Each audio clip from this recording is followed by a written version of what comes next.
at the end of Greenup Street in Covington, just as the road bends around the City of Covington sign welcoming northern visitors and residents alike, sits two buildings. One is an apartment complex with 25 units spread across 4 floors.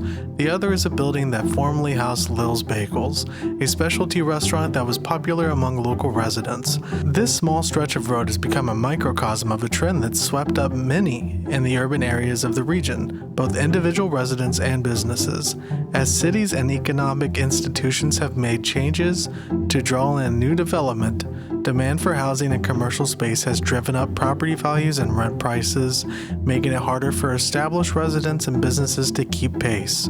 In the worst cases, these conditions can lead to residential displacement and the closure of businesses, both of which have occurred on Greenup Street in the past year.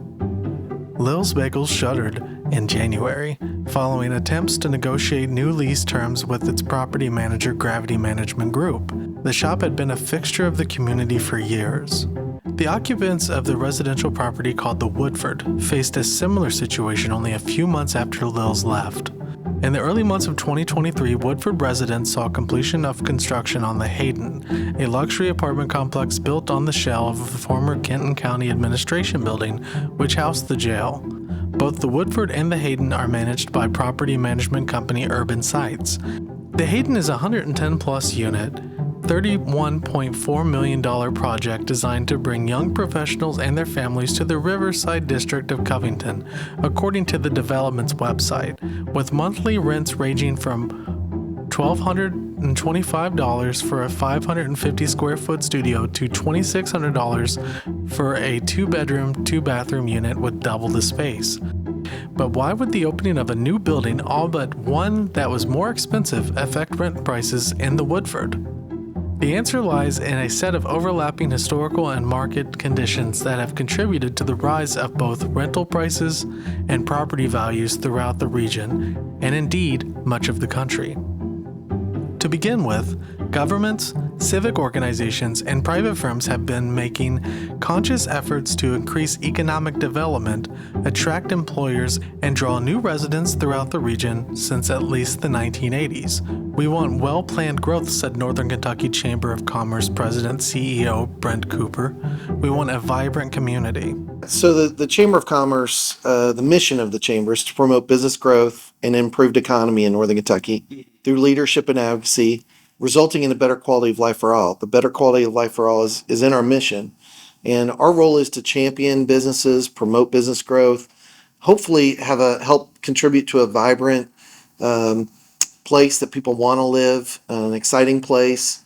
And so that's at the heart of our mission of the work that we do. We have a number of initiatives at the Chamber, ranging from our Women's Initiative program to our DE&I efforts, to our leadership programs, and all of those things center around trying to make Northern Kentucky a great place to live, work, play, learn, and give back. The rationale for this kind of planned growth for which Cooper advocates goes like this: get multiple sectors of society, government, local residents, businesses, and other stakeholders all on the same page.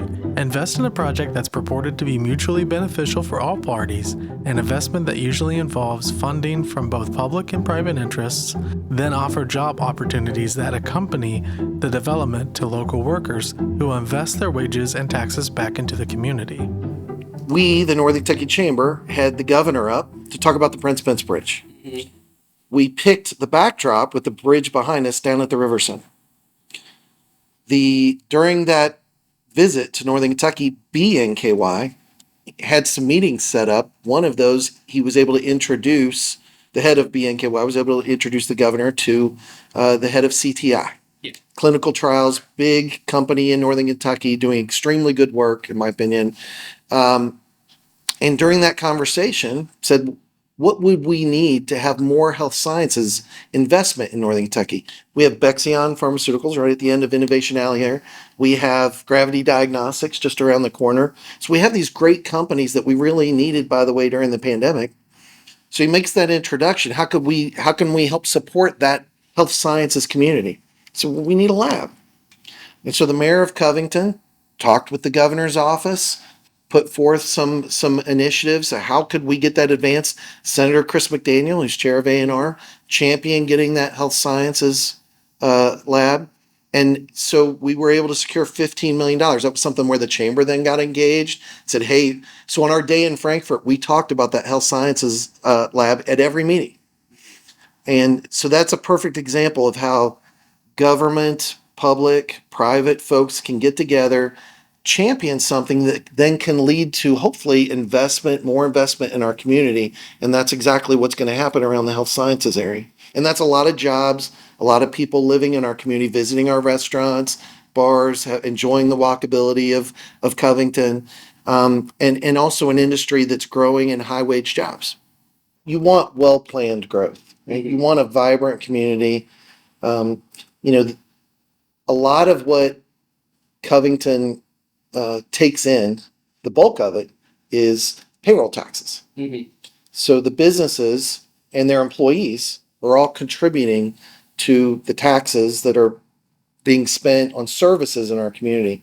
And so finding a way to, in a well-planned way, to accommodate growth. And I think all businesses and residents need to find ways to continuously adapt to new market forces and impacts on our community.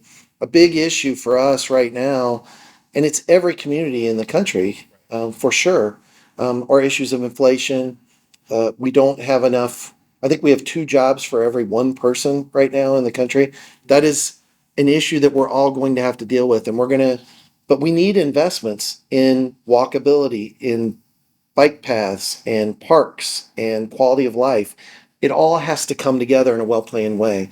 And so I look at the IRS site and of what's possible there with new housing as well as parks and open space.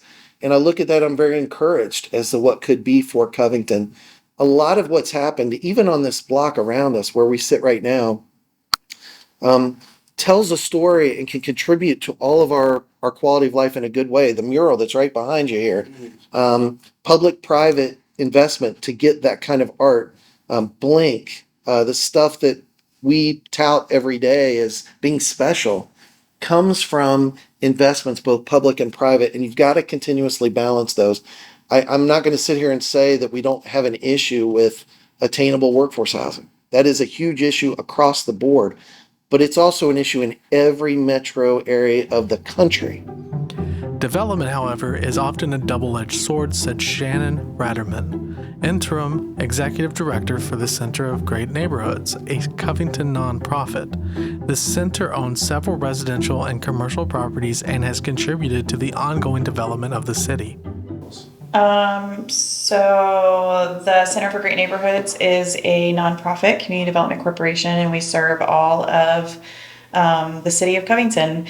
Our primary goal, our programs can feel a little bit disjointed, but the primary sort of overarching thread between them all is that we work alongside of residents to improve upon the best parts of their neighborhood. We help them identify assets in their community that they want built up or issues that they want addressed.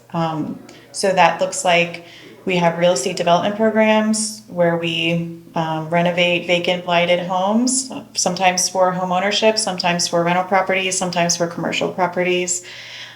We have youth after school programs. We support a lot of resident-led groups, neighborhood associations, Keep Covington Beautiful, things like that.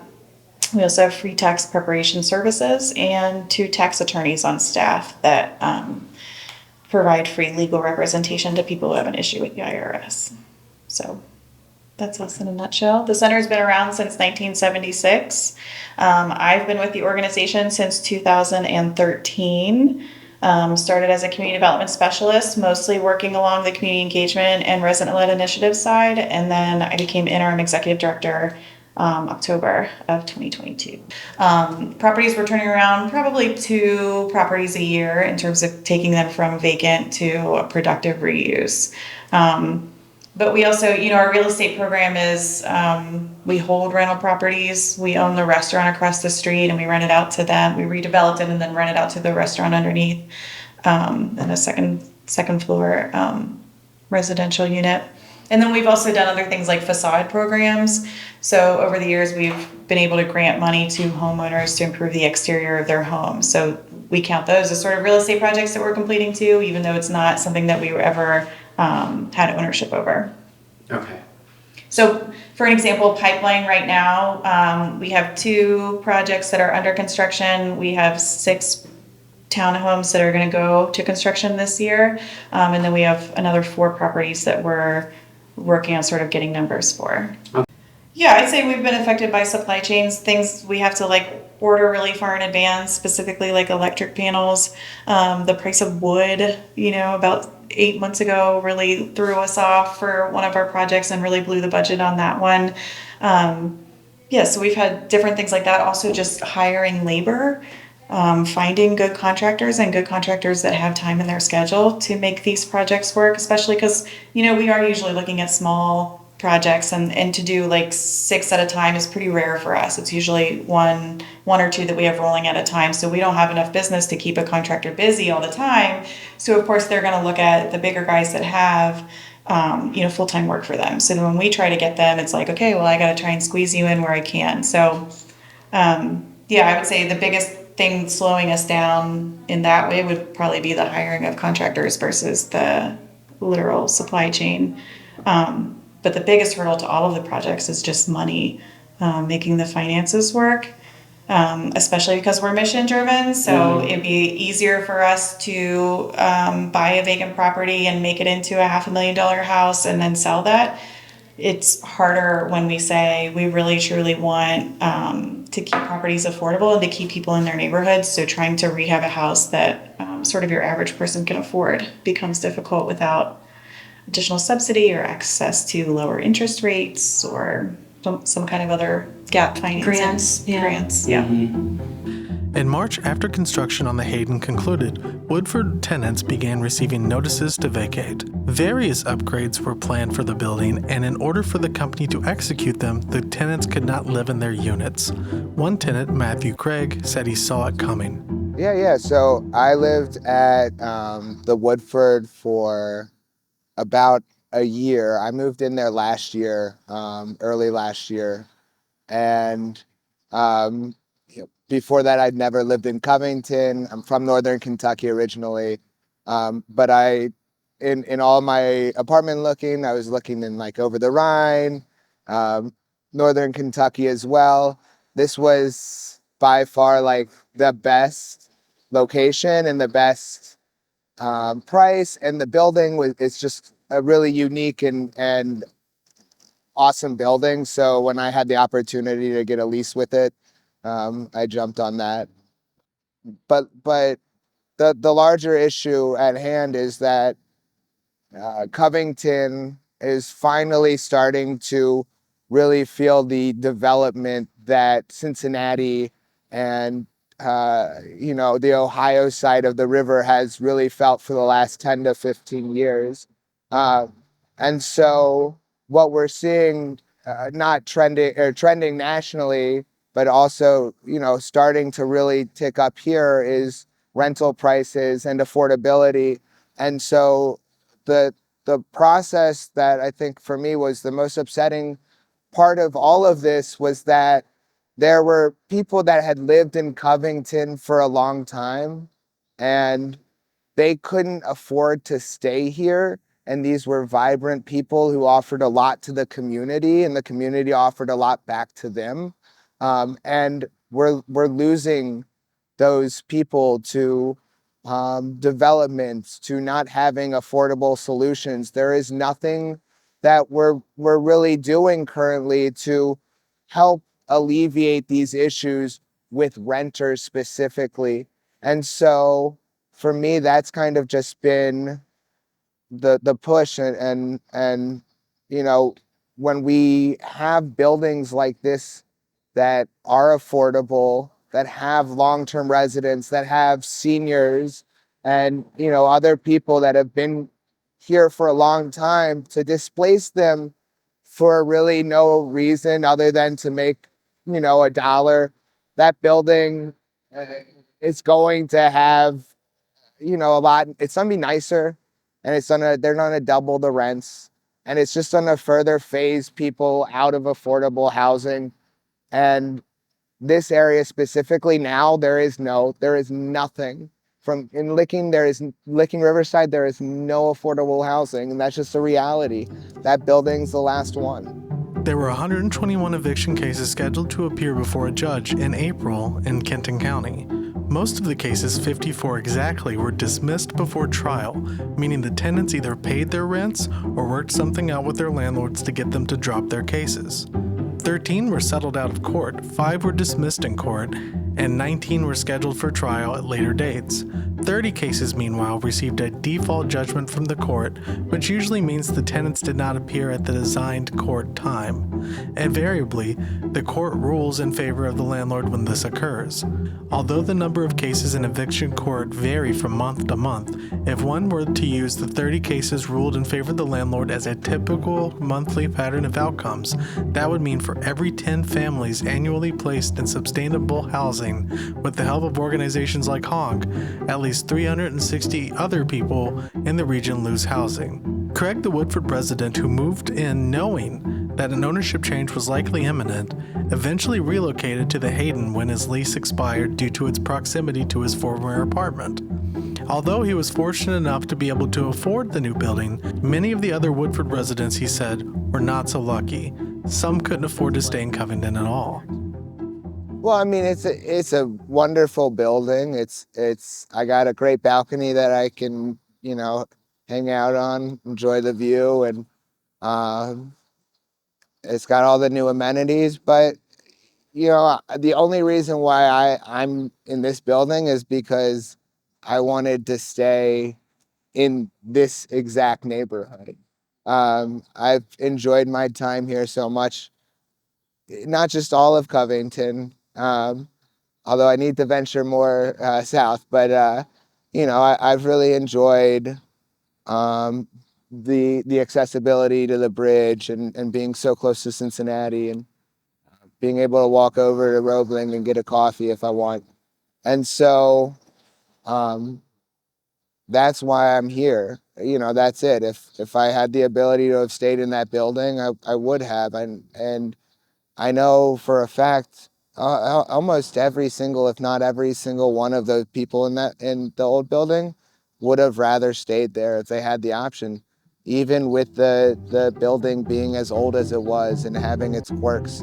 I don't think many people were itching to leave.